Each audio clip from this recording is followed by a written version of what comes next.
Tadepalligudem railway station ను 45 కోట్లతో అభివృద్ధి చేస్తున్నామని కేంద్ర మంత్రి భూపతిరాజు శ్రీనివాస్ వర్మ పేర్కొన్నారు. తాడేపల్లిగూడెం రైల్వే స్టేషన్ లో అభివృద్ధి పనులను ఆయన పరిశీలించారు.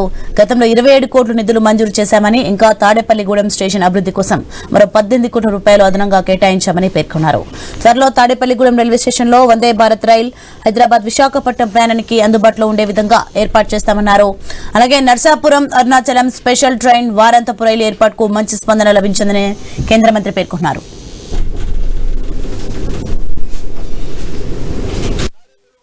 జిల్లా నలుమూల నుంచి కూడా వచ్చి ఎక్స్ప్రెస్ ట్రైన్స్ ఎక్కేటువంటి అవసరం ఉంది. కాబట్టి స్టేషన్ ని తాడేపల్లిగూడెం శాసనసభ్యులుగా బొలిశెట్టి శ్రీనివాస్ గారు, పార్లమెంట్ సభ్యులుగా నేను ఎన్నికైనందుకు తర్వాత కూటమి ప్రభుత్వ ఆధ్వర్యంలో రాష్ట్రంలో గాని కేంద్రంలో గాని పెద్ద ఎత్తున అభివృద్ధి కార్యక్రమాలు తీసుకుంటూ అందులో భాగంగా మరి తాడేపల్లిగూడెం రైల్వే స్టేషన్ కి జిల్లాలో ఏ రైల్వే స్టేషన్ అంతగా నిధులు గతంలో 27 కోట్ల రూపాయలు నిధులు ఇవ్వడం జరిగింది. పనులు పూర్తవుతా ఉన్నాయి. అది కాకుండా అదనంగా 18 కోట్ల రూపాయలు మంజూరు చేయించాం.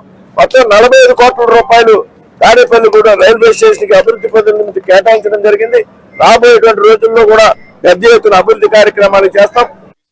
స్టేషన్ కి వచ్చి ఇక్కడ పనులు ఎలా జరుగుతున్నాయని ఒకసారి చూసి దాంట్లో భాగంగా మరో 18 కోట్లు శాంక్షన్ చేయించారు. తాడేపల్లి పట్టణ ప్రజలంతా కూడా మన జీవితాంతకాలం ఎదురు చూసిన ఎన్ని పనులు అవుతాయో అన్ని పనులు కూడా ఈ సంవత్సరంలో మనకి తాడేపల్లి చేశారంటే మనం ఎప్పుడు కూడా వాళ్ళకి స్వార్థం లేకుండా మన కోసం పనిచేస్తున్న వ్యక్తిని మనం ఎప్పుడు గౌరవించాలి. కాబట్టి మాకు చోటు చాలా హ్యాపీ. ఎందుకంటే ఇంకో ఎంపీ ఎవరైనా ఉంటే మనకి ఈ పనులన్నీ మనకు అవ్వవు. ఆయనకి మరి నరేంద్ర మోడీ గారు ఆయన మంత్రిగా ఇవ్వడం, మరి వాళ్ళ ముఖ్యమంత్రి గారు కూడా ఈయన ఏం చెప్తారు అంటే కేంద్ర ప్రభుత్వంలో ఏం చేయాలన్నా ఇటు కేంద్ర ప్రభుత్వానికి ఇటు రాష్ట్ర ప్రభుత్వానికి వారధులే ఉన్నటువంటి వ్యక్తి శ్రీనివాస్ వర్మ గారు ఈ రోజు